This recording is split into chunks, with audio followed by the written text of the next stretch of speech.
Hi there, welcome. Thanks for joining me. Today I'd like to try and do a mixed media project on one of these pretty little decorative plaques my son's girlfriend gave me. I'm going to cover it with clear gesso first of all because it's actually quite heavily varnished and I really don't think very many paints or mediums are going to be happy on that varnish. So the gesso gives a nice primer for that. I've given it a really good coat. I'm going to dry that before I go any further. I've decided I'd like to use this photograph. I feel that the plaque and that photo go really quite nicely together. I've also given the photograph a coat of clear gesso. That's just to help keep it a little bit more waterproof, a little more able to put up with the paints, and also it takes away the gloss, so the glare and shine won't be on it. Now, wouldn't it be lovely if we really could do our fussy cutting that quickly? To help the photograph blend into the finished project, I'm just going to go around the edges with a little tiny blending tool and some black archival ink. I shan't go through all this at the normal speed. Let's just speed this up and get it out of the way. It's nice to put these black shadows or dark shadows of some kind on because seeing the white edges just makes the photo feel like it doesn't belong once it's in the finished project. So that's that done. The photo's ready and now I've got to decide on some elements. I gathered a few earlier on in the day and put them in this box, and I've just got to pick out something that I think I'd like to use. I really feel that I like this frame. I think that the shape of it, especially the inside bit, also kind of goes well with the decorative plaque and the photo. And to keep the photo up and away from the surface, I'm going to use some foam. I think they came from a Sussex dye or something. And I'm going to try and decide on a layout using a lot of Finnabair metal embellishments and resin pieces, and I will glue those on using heavy body gel. This is also Finnabair Art Basics. It's the best glue I have ever come across for doing mixed media type projects, and it adheres to almost anything, plastic, wood, metal, and it really keeps it on securely. So rather than fuss around for hours trying to decide on a layout, I've decided just to go for it, start gluing things on, sort of go by instinct and hope for the best. Sometimes that works. This lovely little piece of metal embellishment which I'm cutting into, it's kind of like coppery wire. I got that from Artful Days. It's a nice little craft shop in the UK, from their online store. I just carry on gluing on elements, deciding if I think they look nice, moving them around till I'm happy with them, building up my composition. Try not to use absolutely everything because there's an impulse to keep putting things on.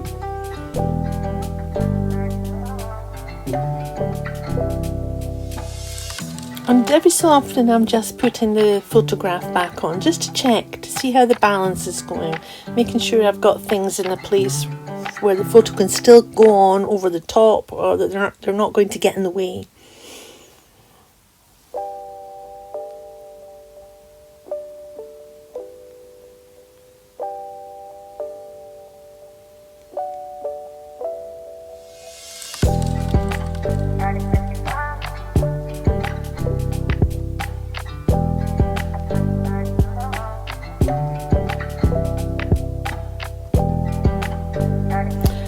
All these metal embellishments are Finnabair mechanicals.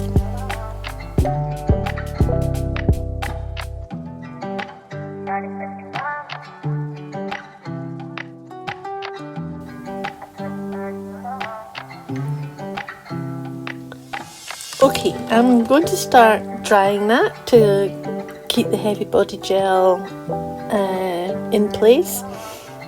so that I can begin painting it without everything falling off again. It's not quite secure, but it's secure enough for me to go on to the next stage. So another coat of clear gesso to help make a nice primer on the metal embellishments and on the resin.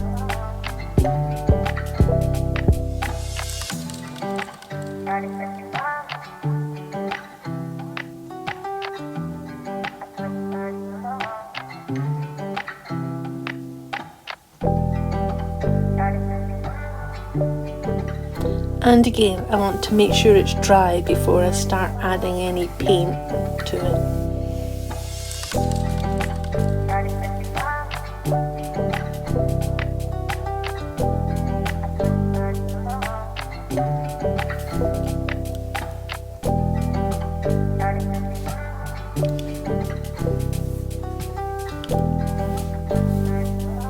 So I'm quite happy with that composition, but I don't like the straight line on the bottom of the photo. So I want to choose some embellishments that will just soften that up a little bit. I've cut the leaf up into 3 parts. I've decided that this would look nice, but I don't want to attach these just now because I want the photo to go on last. However, I can prepare them by giving them gesso primer, and then I can paint them at the same time as painting the plaque, and then they can be stuck on right at the very end of the process. I'll just set them aside to dry. Now I'm going to start adding colour. I'm using liquid acrylics. There are all different types of acrylic paint. Some are very opaque, some are very translucent. These are liquid acrylics and they're very fluid and flowing.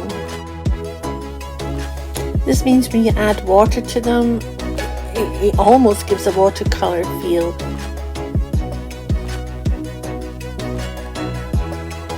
So I'm using carmine, tiger orange,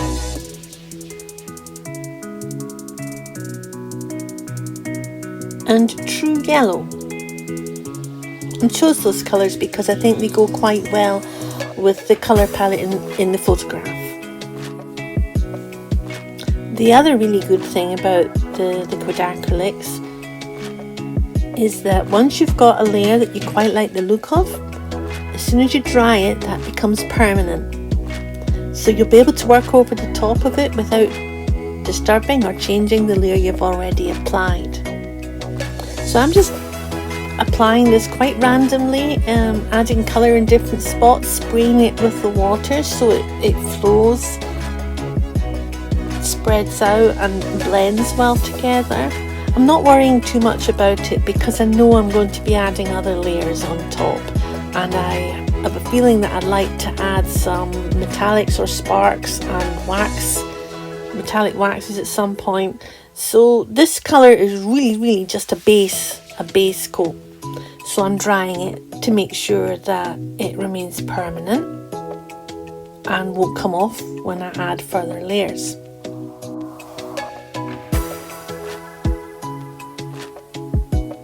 Just making sure I remember the little embellishments that I'll be adding at the end.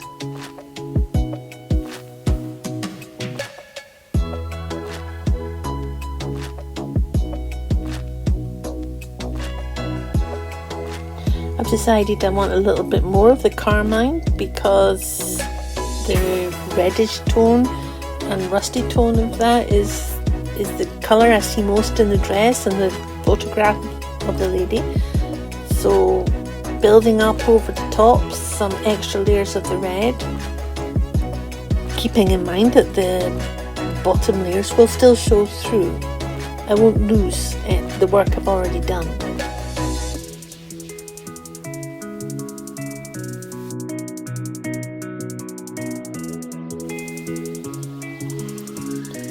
I'd like to tone this all back a bit and make it a little bit warmer and a bit more vintagey. So I'm using some burnt sienna, which is a nice brown colour. Again, translucent, so we'll still see the oranges and reds underneath. And this will also bring out some shadow and dark areas in the depth of the moulds.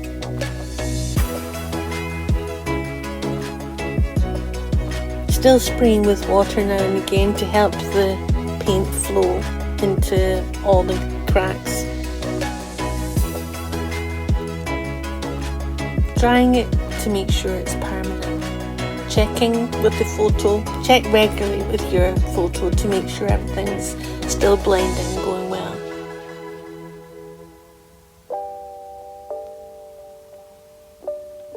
Okay, I want the red again, the carmine, and this time I'm putting one tiny little dot of black in it just to deepen it. I don't want it too dirty, so just the tiniest amount of black. And I'm basically just adding another layer, more depth, more colour.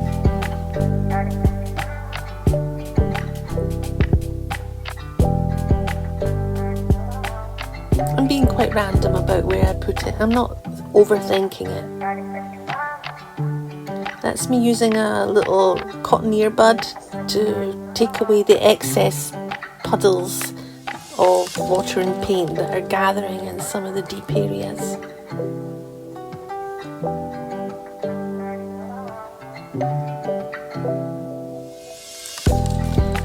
I just put everything in place again to make sure I'm still happy with the balance of it, decide what I think it needs. But I think I'm ready now to start adding those metallics and sparks and things I told you about. This is Finnabair's Sparks paint. It's a beautiful metallic-y and glittery dragon's eye gold. Obviously you can't read that on my paint pot because I'm a very messy crafter, and all my paint tubs are really scruffy. So that's dragon's eye, beautiful gold colour. I'm applying it in a very similar way to applying the liquid acrylics. I just put it on randomly, spray some water over it to help it flow, keep it blending. It's so pretty. It's very sparkly. I know you can't see that in the video, but take my word for it. So again, it's an acrylic paint, so drying it means it will become permanent. I've had a little tidy up before we carry on. I think it's time to put the photo in place. I know that because I put the clear gesso on it at the beginning, it will be able to tolerate a little bit of paint going near it. I'll get my embellishments over it to make sure it sort of softens up the hard edged line at the bottom.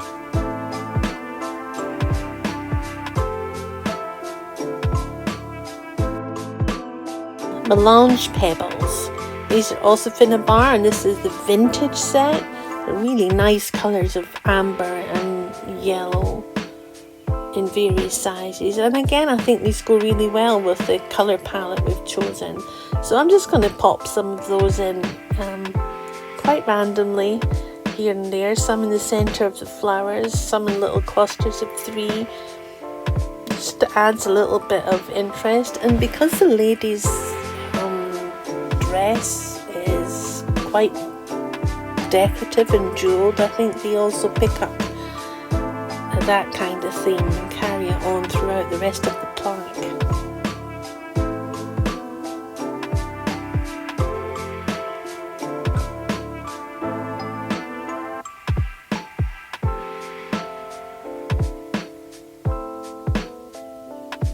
I just attached those with heavy body gel, but these lovely little gold nuggets, which are sort of semi-sparkly but not too sparkly, I also got those at Artful Days in the UK. I absolutely love them, so I'm going to apply these with soft gel.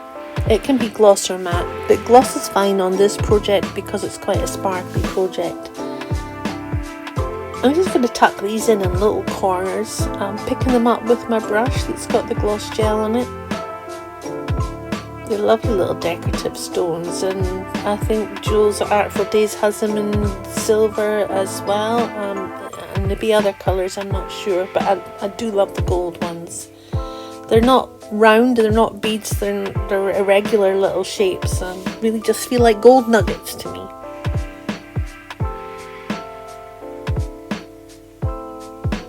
I've hardly any left. I guess I'll be ordering some more.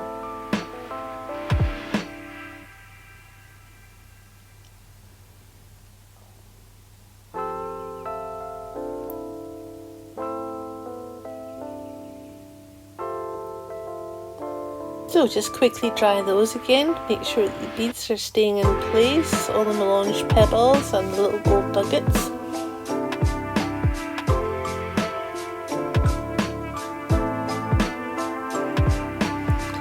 The gold is lovely, but I want to just tone it back a little bit and bring some of the carmine red back in. And I've added some of the burnt sienna with it this time. It's darkened it, but it's keeping it warm. And I'm just going to go over some random spots in the same way, adding a few bits of colour where I feel I'd like to see it return when it disappeared with the gold. But making sure we can still see some of the gold. It's starting to look quite rich and bejeweled, I feel.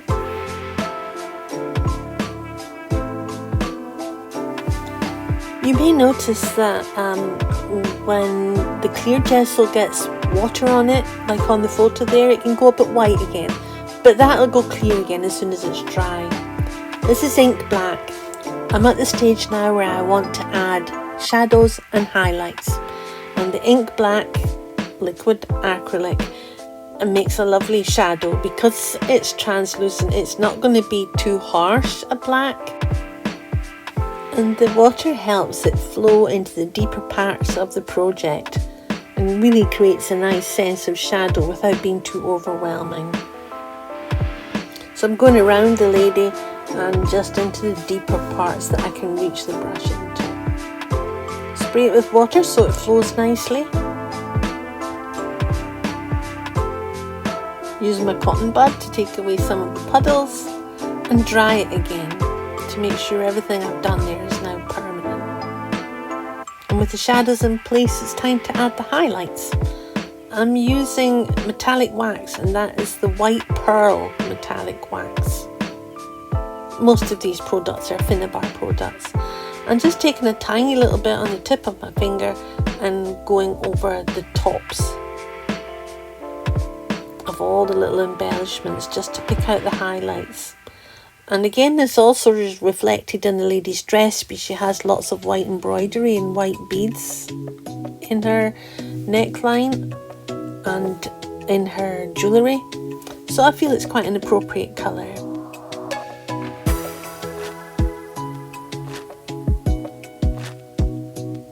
A little bit tempted to add glitter, but I've decided not to. The Sparks paint is quite twinkly, and I think that should do it. But I will add some splatters with the Sparks paint. Well, so it's almost glitter, isn't it? Cover up the photo so I don't get the splatters on that.